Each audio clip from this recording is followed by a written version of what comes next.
নমস্কার বন্ধুরা, কেমন আছেন সবাই? আশা করি সবাই খুব ভালো আছেন। আমিও খুব ভালো আছি।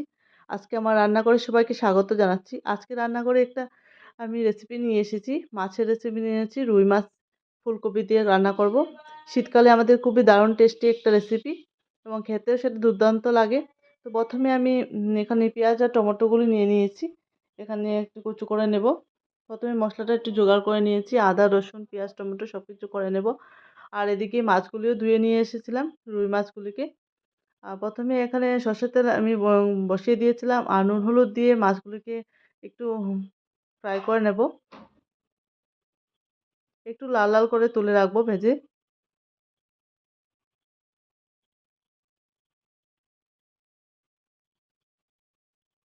এবার সেই তেলের মধ্যে আমি এখানে ফোড়ন দিয়ে দিচ্ছি, অল্প জিরে ফোড়ন দিয়ে দিচ্ছি।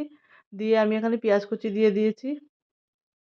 আর এখানে আদা বাটা দিয়েছি, আদা রসুন বাটা দিয়ে দিয়েছি 2 চামচ। আর দিয়ে দিচ্ছি আমি এখানে নুন হলুদ। দিয়ে আমি কিছু সময় মশলাটা কষিয়ে নেব। কষিয়ে নিয়ে তারপর আমি এখানে আগে থেকে ধুয়ে রাখা আলুগুলি দিয়ে দিয়েছি। আলু দিয়ে কিছুক্ষণ রান্না করে নিয়েছি। তারপর আমি এখানে ফুলকপি আর টমেটো দিয়ে দিয়েছি।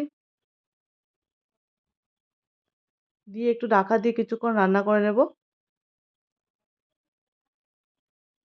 যাতে ফুলকপি আলু টমেটো সবকিছু মশলাগুলি সুন্দরভাবে মশলা কষে যায়। এবং এভাবে কষিয়ে নিয়ে তারপরে একটু জল দিয়ে দেব। এবং যখনই ফুটে উঠে আসবে তখনই মাছগুলি দিয়ে দেবো আর কাঁচা লঙ্কাগুলি দিয়ে দেবো। দিয়ে কিছু সময় এখানে রান্না করে নেব, একটু ঢাকা দিয়ে রান্না করে নেব। এবং সবশেষে আমি এখানে ধনেপাতা ছড়িয়ে দেব। একটু ফ্রেশ ধনেপাতা দিয়ে তারপর সেটি ঢাকা দিয়ে দেব।